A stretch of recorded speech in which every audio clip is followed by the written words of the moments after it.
Every now and then a series comes out that the community universally agrees this is going to succeed. Kagurabachi came out and the internet proclaimed this manga the greatest ever created throughout heaven and earth. I am the glazed one. I am the best three-sword user. No, I am the best three-sword user. No, I am the glazed one. No, I am the glazed one. We are the glazed one. No, we are.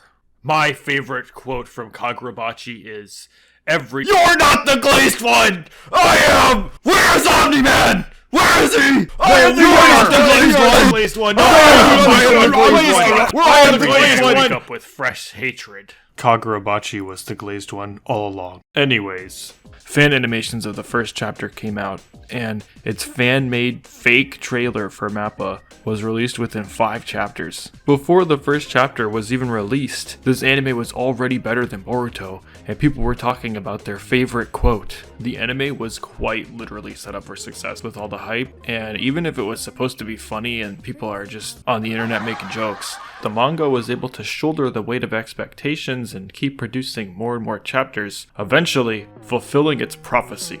Just a few days ago, the trailer for its real anime first season was finally announced. After everything the internet has done to Invincible and Jujutsu Kaisen, I can't even imagine what's in store for this anime.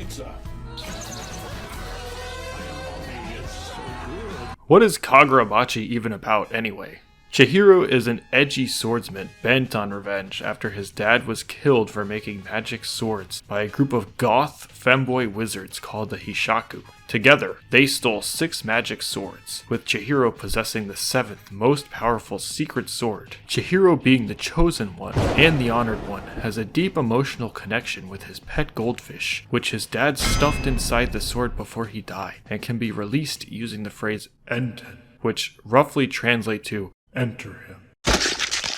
To which the goldfish then immediately enters and impregnates the nearest minority within a half-mile radius, doing somersaults and cartwheels and other neat parlor tricks during this process. On his journey for revenge, he is joined by his daughter Char, who he acquired from one of his enemies the goldfish got to, and his dad's old friend Shiba, which means I love you in Korean. I love you. The first main antagonist of his villain arc is Genichi Soju, an extremely sweaty, angry guy who carries around one of the stolen swords called Cloud Gouger. During the fight, he tells Char to break a leg.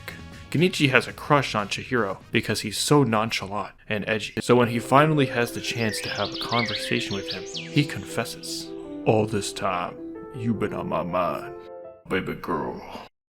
Gah! In a nutshell, that's what this story is all about. The issue with Kagurabachi that haunted it back then was the very typical repetitive tropes such as the premise, the art style, and the characters. People were making fun of the fact that the cast is mainly made up of characters we've already seen before. The main character is a young teenage boy bent on revenge due to his dead family member and the evil antagonist he's chasing after to avenge his dead family member, with his supporting cast of characters being a little girl he's protecting that has regenerative abilities and an older light-haired guy that helps protect him. These are very repetitive tropes that you see in a lot of shonen, and there's even meme shonen being made now that are kind of making fun of this. It also doesn't help that the art style looks extremely similar to Jujutsu Kaisen and Chainsaw Man and all of these other shonen that we've seen before. So here's my question for you. Does this No! When Jujutsu Kaisen came out, there were all these comparisons to Naruto and Bleach, the demon living inside of him, the main trio looking like Team 7, the curses looking and functioning like hollows. Even the way Yuji was introduced to Jujutsu Society was exactly like Ichigo's introduction to the Soul Society. And what happened to Jujutsu Kaisen? It ended up being the biggest manga on the planet, mainstream in both Japan and in the West. The literal face of brain rot. No one cares about these comparisons anymore. If anything, they call it New Gen Naruto, New Gen Bleach, or the new Big 3 of Shonen. Kagurabachi is the same. New Gen Demon Slayer. It's got the dead family, the fedora wearing villain, the magic sword techniques. The only thing this show is missing is the demons. Now, we'll see if the main character goes down the I have no enemies rabbit hole, that revenge-driven shonen characters often go down. But for now, at least, Chihiro's character development and motivation is driven by a desire to honor the wishes his dad had for the swords. Katanas are tools for killing people, and we are complicit in the deaths they cause. His desire to retrieve the swords is out of respect for those beliefs, not to mention his thirst for revenge. But hey, he has to remind himself of that every morning in order to remember it in the first place. But this is why he makes comments like, "I can't allow slime like you to wield katana." He's not just saying that because it's edgy, he's also saying it because that is his intent. Regardless, Kagurabachi isn't focused on the power of friendship or the power of teamwork. It's not about the loneliness that comes with strength. Kagurabachi is about legacy. More specifically, honoring his dad's legacy and slowly carving out his own. Similar to what this manga aims to achieve, carving out its own story in a sea of successful predecessors. The author never cared about all these copycat allegations. He had a no-name studio adapt his work to focus on the quality of animation, thinking that if this anime does well here, it might have a better chance of staying alive this way, staying as far away from Mappa as possible, and we'll see how well that works out for him. And with that, let's talk about the production. This anime will indeed be adapted by JC staff.